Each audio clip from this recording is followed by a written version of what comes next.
guys, what is up, and welcome back to a brand new video. Now, as you all probably know, because of the advertisements all over YouTube and Twitter and such, E3 just happened this week, and boy, it was something. So, I thought it'd be absolutely wonderful if I jumped on the bandwagon, well, not really, but still, and talked about what I enjoyed about each of the main presenters. So, like, what's it called? EA, Microsoft, PlayStation, such as that. And as always, I have to put a disclaimer. This is all my opinion, okay?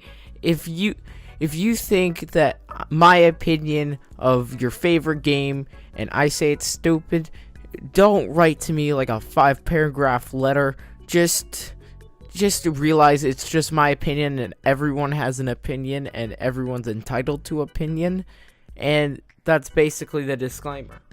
Oh yeah, and I forgot to mention, guys, my voice finally cleared up. You know that sickness I had for like 6 weeks or something? Yeah, it's finally gone. So, oh yeah, and my voice also deepened quite a bit, so you'd have to deal with that now. Sorry in advance. Now, first off the bat, we got the guy who started EA. And what do I think of it? I genuinely couldn't care less about EA, like, at all. If you've seen any of the, like, EA press conferences beforehand, you know that they like to prance around the fact that they basically own the sports video game industry. You got FIFA 18 coming out, FIFA for the Switch, Madden NFL 18, and NBA Live 18. So 4 games out of, like, 8 are all sports related, and to be honest, that's not a good sign. I mean, hey, if you love NFL or Madden or whatnot, good on you, but the fact that half of the games coming out this year from EA are just annual releases is kind of saddening. Next up, you got arguably the 2 most hyped games of EA, which isn't saying much because it's EA. Anthem and Star Wars Battlefront 2. Now, they said they improved on a lot of the original Battlefront by adding DLC that's actually free and stuff like that. But no, EA, they're gonna screw it up somehow. And Anthem, honestly, I couldn't care less, because it just looks really generic in my eyes, at least. And I don't see why it's getting so much hype. I genuinely can't. I mean, come on, people. EA once got voted for 2 years in a row the worst company in America. That is not a good sign. That is definitely not who you should trust with your video games.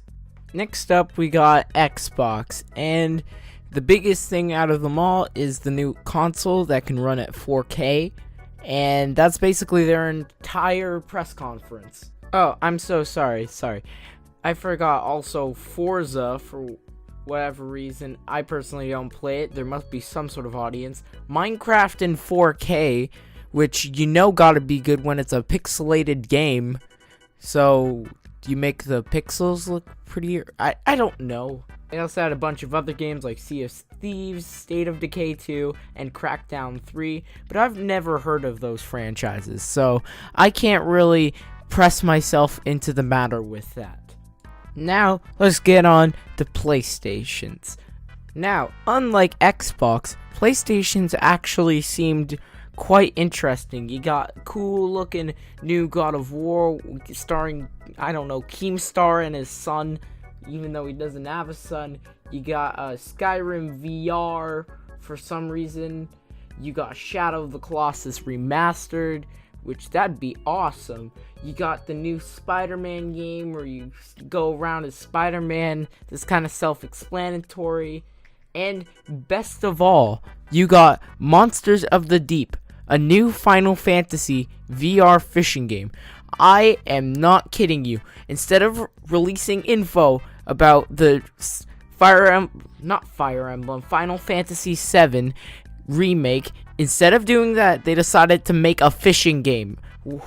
Who thought this was a good idea? Just tell me their names. I want answers. Overall, I give their presentations a good couple thumbs up because, you know, I like I like me some Spidey, you know? Everyone likes Spidey. Now you got one of my favorite companies on how they could take the weirdest premises and make it amazing, Nintendo. Like, for example, you've probably seen this all over Twitter, Mario and Rabbids. Now that sounds like an absolutely awful idea. Rabbids are basically the equivalent of Minions, and somehow even worse. And they're making a crossover game, and it has, I'm guessing, features of XCOM, and for whatever reason, it actually looks quite good. And I don't know how they were able to pull this off. You also got the usuals like Splatoon 2, ARMS, you got Super Mario Odyssey, which also looks quite amazing. I'm gonna be honest with you, the soundtrack's pretty good, the gameplay looks pretty tight, the visuals are gorgeous, and honestly, I can understand why people are hyping it up. You got some Legend of Zelda Breath of the Wild DLC, which is always nice. And then you got possibly the biggest drops, Metroid Prime 4, and an unnamed Pokemon title for the Nintendo Switch. Now, they showed no gameplay. One of the producers said there was going to make a Pokemon game on the Nintendo Switch. That's it.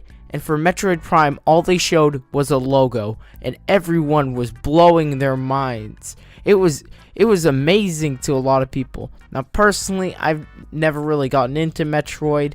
I don't own any of the games, I believe. So, it wasn't that big of a shocker to me. But I could just imagine the hype of someone else that loves Metroid. And the fact that they didn't show anything, it's kind of worrying, but at the same time, amazing.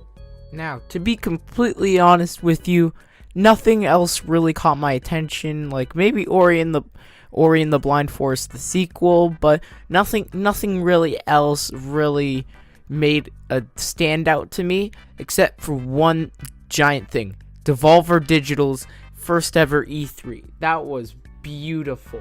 For those that don't know, this was Devolver's first ever year as an actual presence at E3, and they decided to go crazy with it.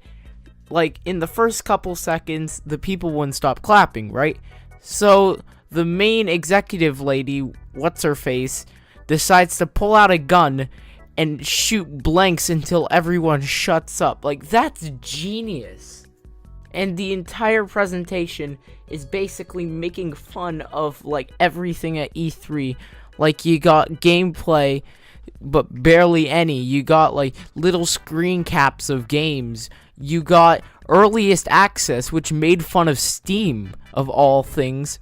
And I follow Jim Sterling, so I know all the problems of, like, early access and Steam Greenlight and stuff. And that was hilarious. They showed off some more games, like a Serious Sam spin-off, a top-down one, which looked pretty cool. They had another one that was really neon and punkish that looked really cool. I forget its name. And overall, it was just a giant joke. And honestly, it was the best part of E3 for me. You also gotta keep in mind, I'm really biased. I love Devolver Digital, Enter the Gungeon, Ollie Ollie, Not a Hero, Hotline Miami, what's it called, Broforce. I love those games, so I'm also quite a bit biased towards them, but still, it was really good. So, what did you guys think of E3? What's your general opinion on it? Leave it in the comments below. I always enjoy reading it, or whether it's some Seinfeld joke. And as always, peace.